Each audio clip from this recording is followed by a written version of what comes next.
الأخلاق في الإسلام. الفصل الأول.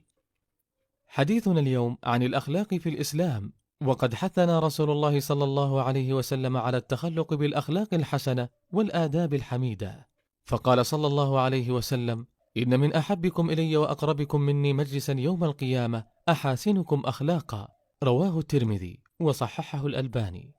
ومن الأخلاق الحسنة التي دعا إليها الإسلام بر الوالدين، والإحسان إلى الزوجة والأولاد بنين وبنات، وصلة الرحم والأقارب، كما قال الله تعالى: وبالوالدين إحسانا. وقال النبي صلى الله عليه وسلم: خيركم خيركم لأهله وأنا خيركم لأهلي، رواه ابن ماجه وصححه الألباني. وقال صلى الله عليه وسلم: من سره أن يبسط له في رزقه أو ينسأ له في أثره فليصل رحمه، متفق عليه.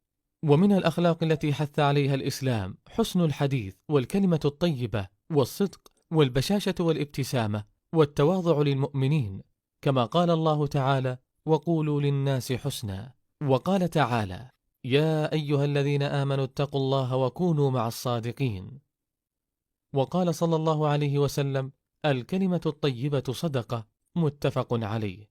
وقال صلى الله عليه وسلم: تبسمك في وجه أخيك لك صدقة، رواه الترمذي وصححه الألباني. وقال صلى الله عليه وسلم: وما تواضع أحد لله إلا رفعه الله، رواه مسلم. وقد جاء الأمر والحث على حفظ اللسان، قال تعالى: ما يلفظ من قول إلا لديه رقيب عتيد. وقال رسول الله صلى الله عليه وسلم: من كان يؤمن بالله واليوم الآخر فليقل خيرا أو ليصمت، متفق عليه. وحفظ اللسان يكون بعدم التلفظ بالألفاظ السيئة، واجتناب اللعن والشتائم، والحذر من الغيبة، وهي ذكر المسلم أخاه في غيبته بما يكره، قال تعالى: ولا يغتب بعضكم بعضا. وقال صلى الله عليه وسلم: ليس المؤمن بالطاعان ولا اللعان ولا الفاحش ولا البذيء، رواه الترمذي وصححه الألباني. وحذر صلى الله عليه وسلم من الكبر فقال: لا يدخل الجنة من كان في قلبه مثقال ذرة من كبر، رواه مسلم. كما حث الإسلام على حسن التعامل مع الخدم وعدم تكليفهم فوق طاقتهم، وإعطاؤهم حقهم فور اكتمال أعمالهم، كما قال صلى الله عليه وسلم: إخوانكم خولكم، أي خدمكم، جعلهم الله تحت أيديكم، فمن كان أخوه تحت يده فليطعمه مما يأكل وليلبسه مما يلبس، ولا تكلفوهم ما لا يغلبهم، فإن كلفتموهم فأعينوهم، متفق عليه. وقال صلى الله عليه وسلم: أعطوا الأجير أجره قبل أن يجف عرقه، رواه ابن ماجه وصححه الألباني.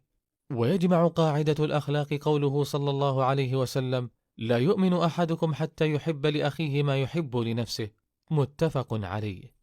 اللهم اهدنا لأحسن الأخلاق لا يهدي لأحسنها إلا أنت، واصرف عنا سيئها لا يصرف عنا سيئها إلا أنت. نكتفي بهذا القدر، ونكمل الحديث بمشيئة الله في اللقاء القادم.